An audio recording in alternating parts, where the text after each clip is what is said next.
babes, I'm Ms. Mila Rose, and this is Ciren Verde. She is an adult entertainer extraordinaire. She is polyamorous, and she's been doing adult entertainment work for how long now? 2-3 years? Yeah, a little over 2. And she is going to be our star for today because we're going to be doing a little bit of an interview, and we're going to get to know the adult industry through her eyes. So, for the first question I have for you, what got you started in the adult industry? Also, 18 plus and only for watching our content if you're interested. Yes. As far as getting started, it's been something that has been, we were actually talking about earlier today. We were actually, because we were on a hike. Yes. Insert pictures and videos here. My partner and I, we've been in what's the so-called lifestyle of swingers, open relationship. Mila describes it as poly, kind of a little more YouTube friendly terminology, basically. Yeah, it's a little different. Ultimately, it's non-monogamous. I have had other partners, other boyfriends, other people that I've had relationships, girlfriends, everything. And my partner loves seeing me with others.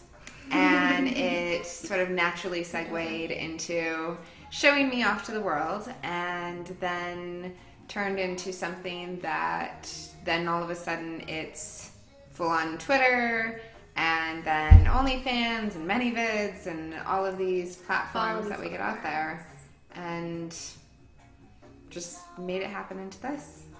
So that's definitely a little bit different for everyone. Everyone probably has their own way of how they go into the industry, whether it be something that they enjoy or something that they feel like they have to do. But we definitely have a great example here of what it's like to enter the industry as just someone who really enjoys what they do. A lot of us really do enjoy what they do. I mean, we both find it very entertaining at times. Oh, yeah. I mean, a lot of the time it's actually crazy entertaining. So you've been doing adult entertainment for like 2 to 3 years now. How long do you think that you're going to be doing adult entertainment for? Or where do you see yourself in like 5 years from now? Well, this is not something that I have an end game per se. Yeah. I don't really foresee an end date to getting no out expiration. of. Yeah.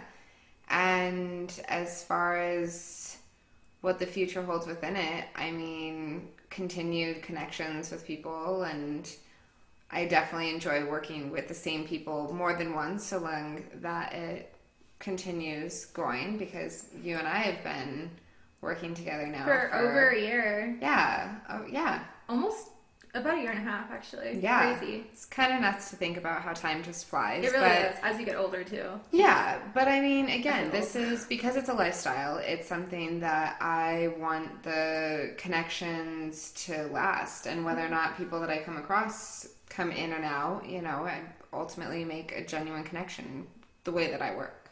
Yeah, Ciren is definitely very free-spirited, so she definitely flows whatever she decides to do. And not everyone works that way, but I would love to interview more people because everyone's just so unique and different, and that is why I'm definitely starting with Ciren Verde, because she's very special and unique in her own way. So one of the questions that I really wanted to ask today is, because I'm sure that everyone has a different opinion of this and feels differently about this, is do you feel stigmatized in this industry? Do you feel the stigmatization? Do you feel that people look down on you for being an adult entertainer? So far, no. The only way that would be a yes is when... going here seems real tricky, but... Okay, based on the language?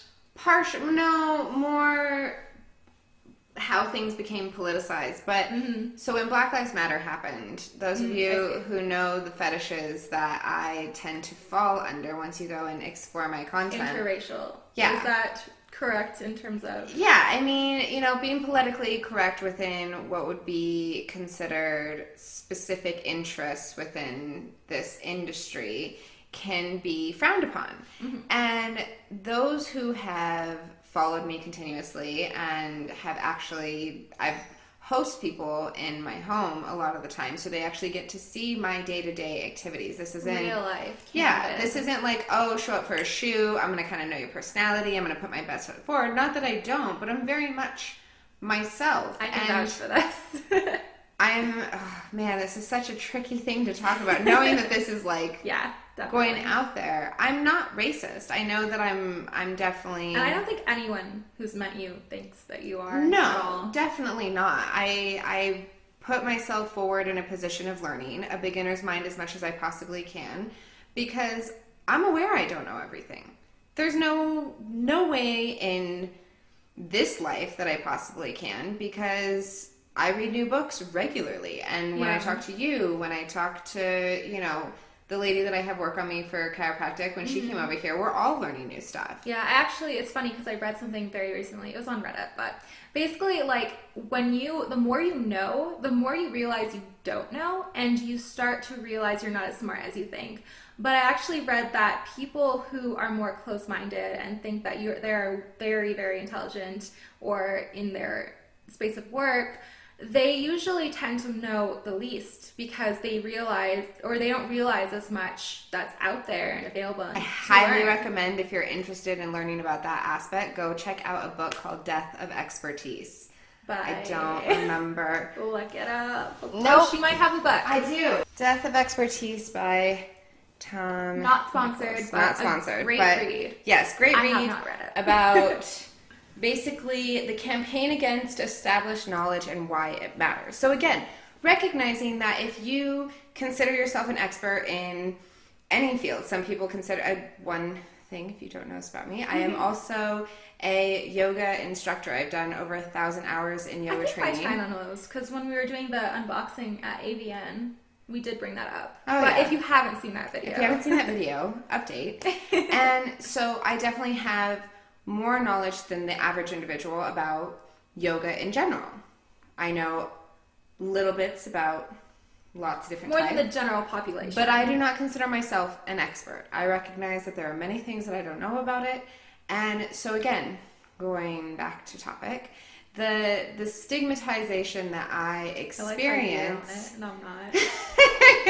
within this industry, so to speak, is those who are not open to having the conversation with me and are more likely to attack as opposed to open a conversation with me. So that's really the only...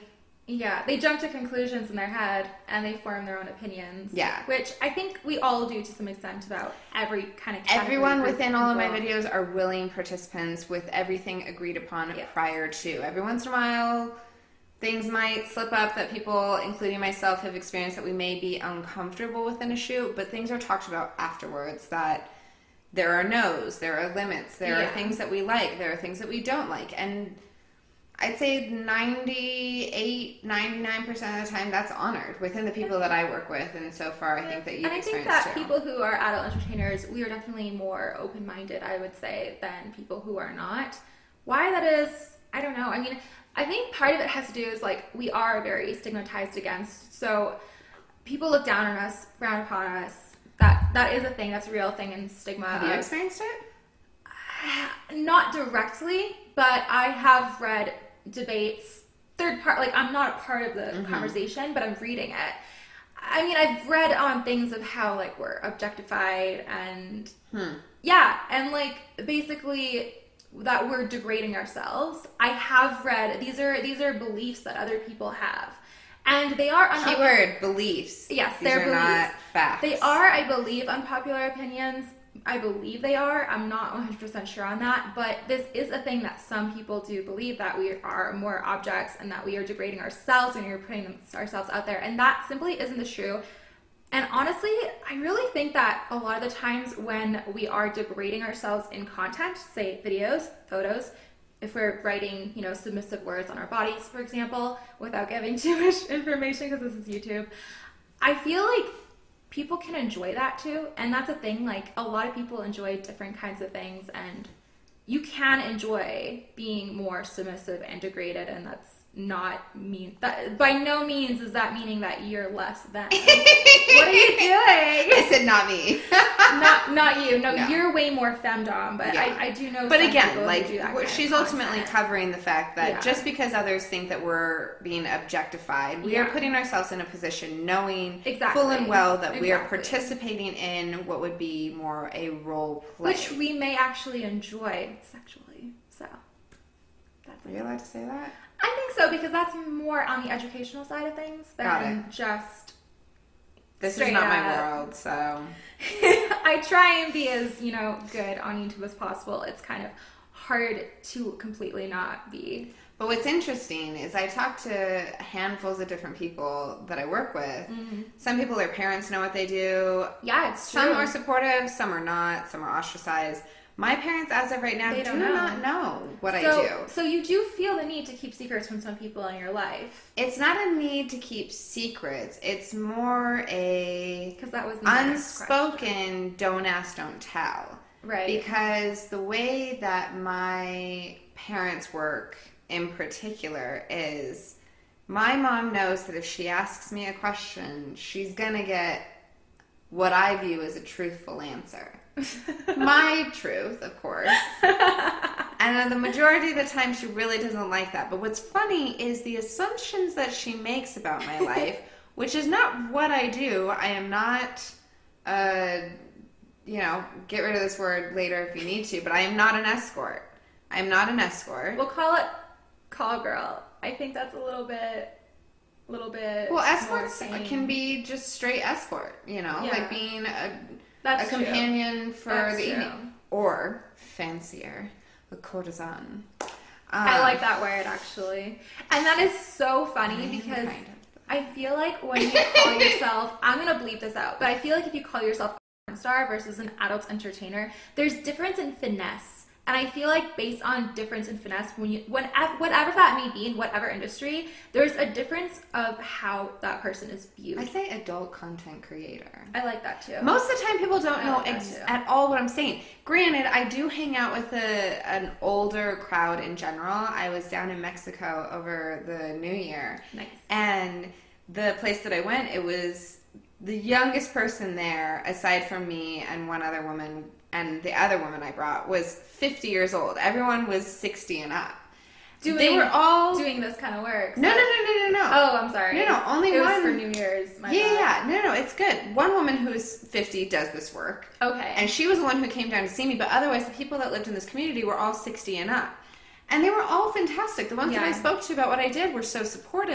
Mm-hmm. But I think that reaches into that level of, one, people who travel the world, again, open mind. And ultimately, they've lived their lives and they don't really hold judgment about people in terms of finding the things that make them happy. I live a really peaceful life. Mm-hmm. I want to exude a level of happiness and comfort in the decisions that I make in my life.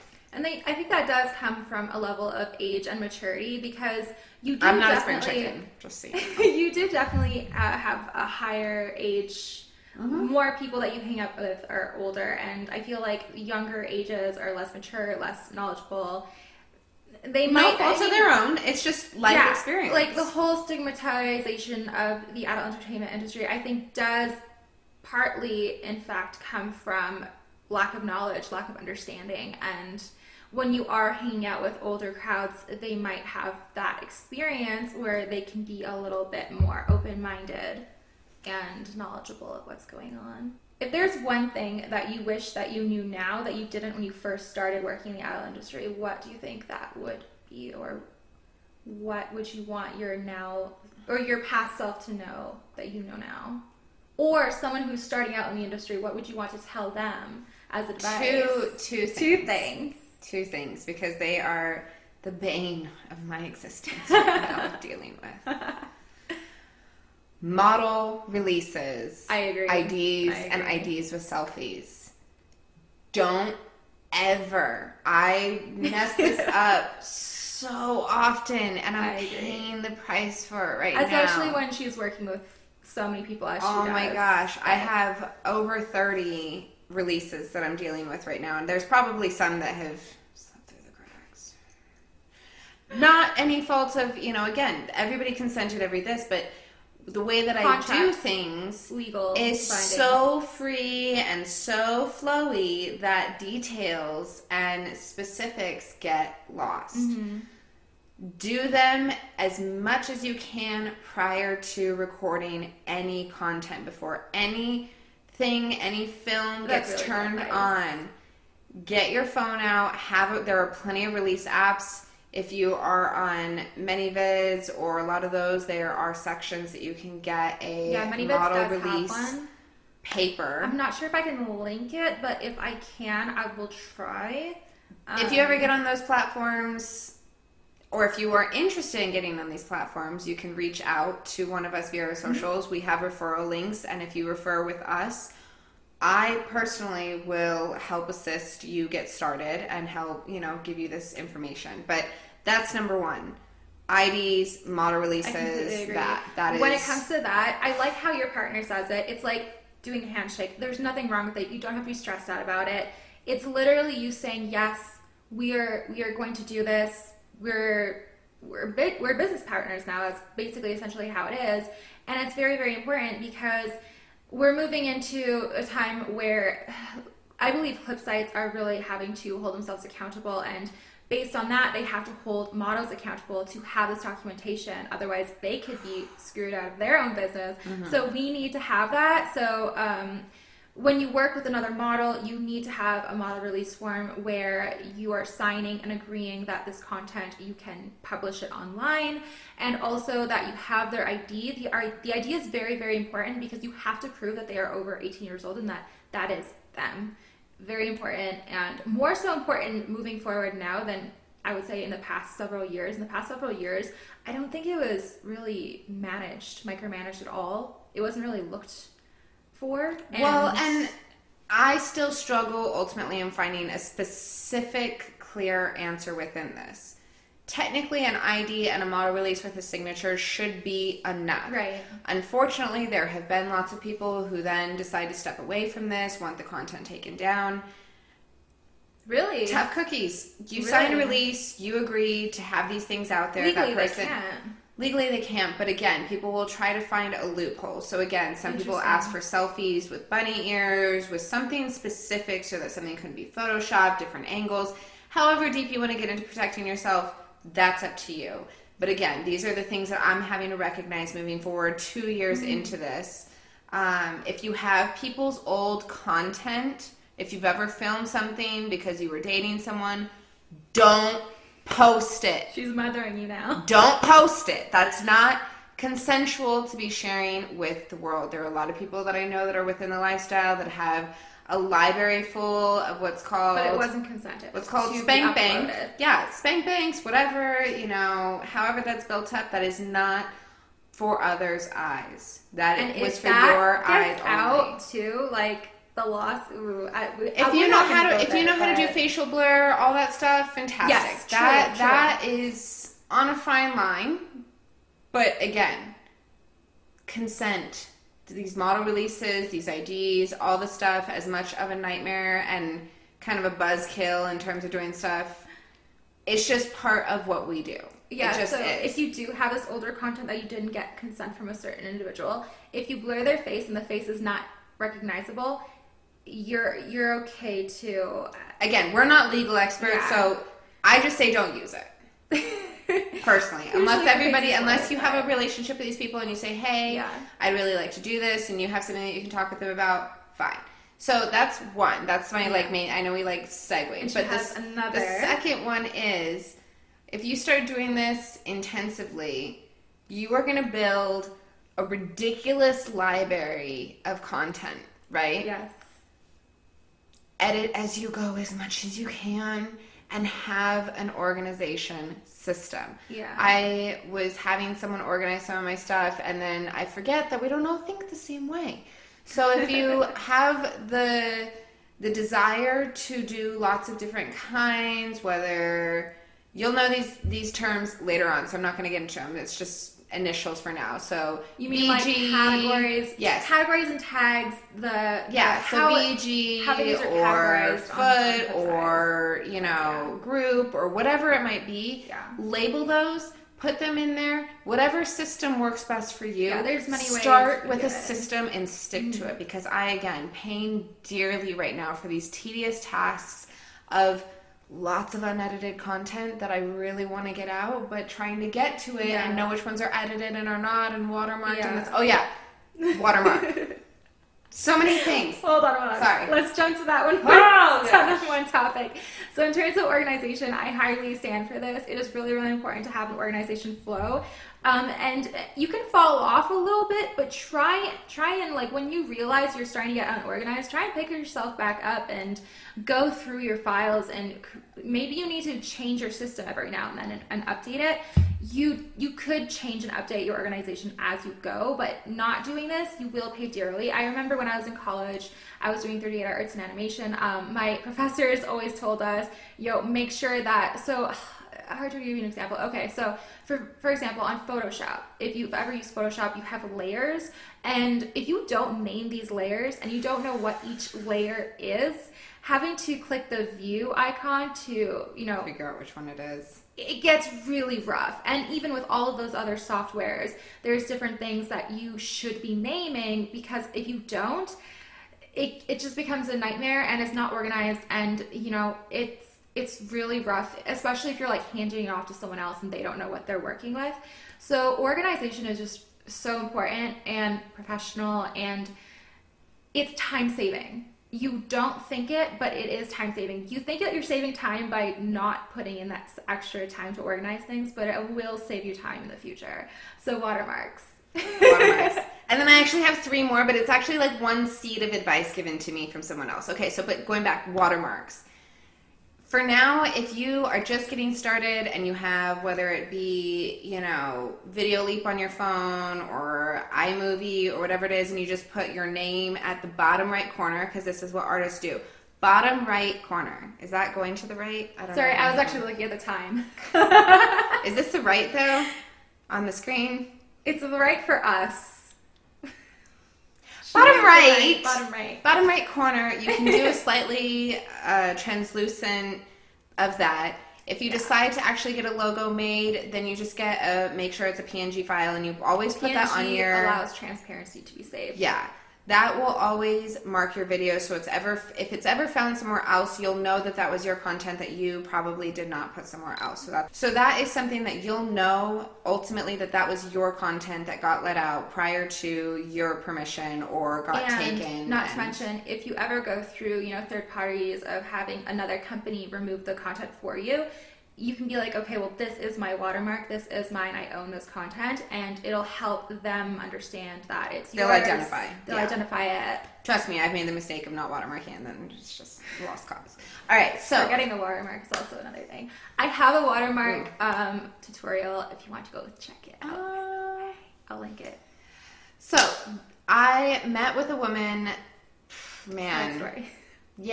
few years back. She's been in more of what would be like the fetish world of muscle worship and wrestling and stuff like that. Mm-hmm. You didn't get to meet her yet, you know, the gist. So ultimately she said 3 things for anyone new getting into anything within film. Perfect. Find out what you like to film. I agree. Film a lot of it. And man, there were 3 things, but those 2 seemed pretty important. She might ultimately. Remember later. I might remember later, but those are 2 really good things. Find out what you like to film, and then just film a ton of it. Mm-hmm. Because ultimately, once you do those things, it's gonna come through in your work, even if it's something that you're acting. I will do some acting-ish stuff with you. I still have a very much sense of my original authentic self coming through it.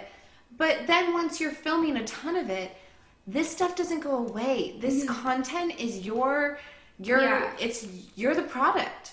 You get to go back to this, 10, 15, 20 years later and know that you get to re-release it, get to do all of this stuff that it's self-fulfilling on a personally fulfilling level, but also it's called passive income. So you can endlessly sell as long as you can market correctly. And I did talk about how enjoying what you're doing is so important, as opposed to just doing whatever you think works best in my branding video.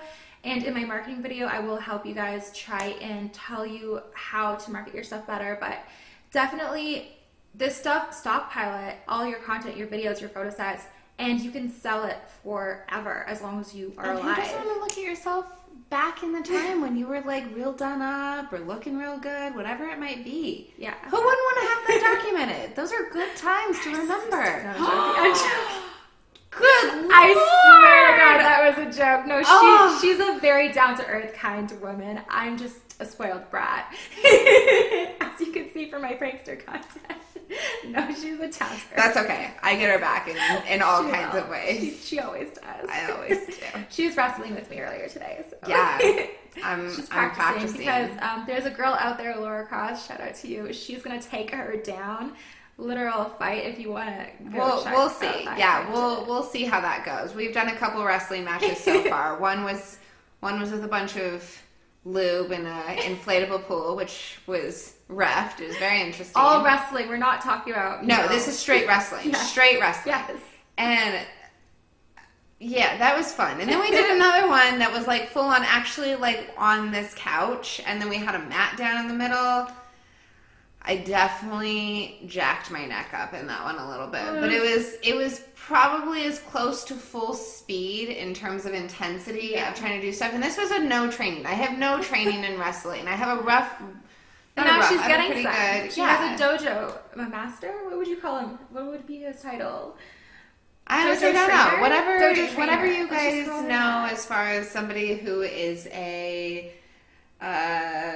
Why can't I find the words? Korean type of jujitsu or Korean karate, something like that. Close. Yeah, basically he's teaching me some ground skills, so then that way I am better equipped to get Laura Cross pinned. So my final question for you is, and I think this is a big one for everyone here because you're actually like the closest one that I could really ask this question, and I think, how would you say like age plays into being an adult trainer? Because I know a lot of people want to know, the question is like, how can you still be successful when you're 50? How will it go when you're 50? I mean, I think you're probably the closest person I could really ask and get the best opinion and advice for that. Okay. I think I was thinking about this today on my drive back home from the gym. Funny. In terms of, I'm so excited that You're what, early 30s right now? Yeah, I'm 31 right now, and I thought about how fortunate I am to have gotten into this at a later stage in my life because you started late 20s. Yeah, I was 28. Yeah, and although this has been a lifestyle of mine, turn it into a business. I had a business prior to doing this, and then I was self-employed prior to that, and I've been raised around an independent business owner my whole life, and my ability to work for others. Just not a thing for me.